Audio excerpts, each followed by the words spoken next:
పల్నాడు జిల్లా అన్నవరం సొసైటీలో గుమస్తాగా పనిచేస్తున్న ఓరుగంటి శ్రీనివాసరెడ్డి ఆత్మహత్యకు పాల్పడ్డాడు.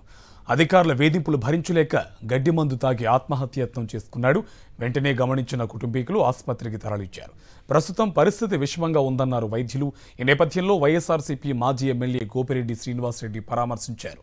టీడీపీకి కార్యకర్తగా పనిచేసిన CEO Doppalapudi Srinivasarao, special officer సురేంద్రల వేధింపులే ఘటనకు కారణమన్నారు. 3 నెలల నుండి జీతం రానివ్వకుండా ఉద్యోగం మానేసి వెళ్లమని మానసిక ఒత్తిడికి గురి చేయడంతోనే ఓరుగంటి శ్రీనివాసరెడ్డి ఆత్మహత్యయత్నం చేసుకున్నాడని ఆరోపించారు మాజీ ఎమ్మెల్యే గోపిరెడ్డి శ్రీనివాసరెడ్డి. నర్సరావుపేట నియోజకవర్గం రొంపిచెర్ల మండలం అన్నవరం ప్రాథమిక సహకార సంఘం PACSలో గుమస్తాగా పనిచేస్తున్నాడు ఓరుగంటి శ్రీనివాసరెడ్డి అనే వ్యక్తి.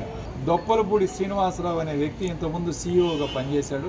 ఇతను తెలుగుదేశం పార్టీకి క్రియాశీలక కార్యకర్త, తెలుగుదేశం పార్టీ నాయకుడిలాగా పనిచేసేవాడు. గతంలో అనేక అవకతవకలు సొసైటీలో చేసినందున ఇతన్ని నాదెండ్ల సొసైటీకి ట్రాన్స్ఫర్ చేయడం జరిగింది.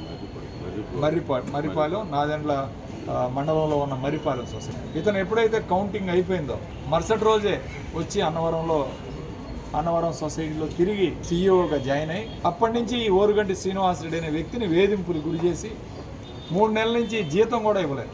నువ్వు మానేసి సెలవు పెట్టి వెళ్తావా లేదా అని తీవ్ర ఒత్తిడికి గురి చేయటం వల్ల ఈరోజు ఉదయం గడ్డి మందు తాగి ఈరోజు ఆత్మహత్య ప్రయత్నం చేసుకొని హాస్పిటల్లో ఈరోజు సాగు బతుకుల మధ్య కొట్టుమిట్టాడు. ఇతని ప్రాణాలు ఏదైనా జరిగితే, అనుకోని విధంగా ఏం జరిగితే కలెక్టర్ గారిని, SP గారిని కలిసి గ్రామస్తులందరం కూడా వెళ్ళి తగిన చర్యలు తీసుకునేంత వరకు కూడా పోరాటం చేస్తాం.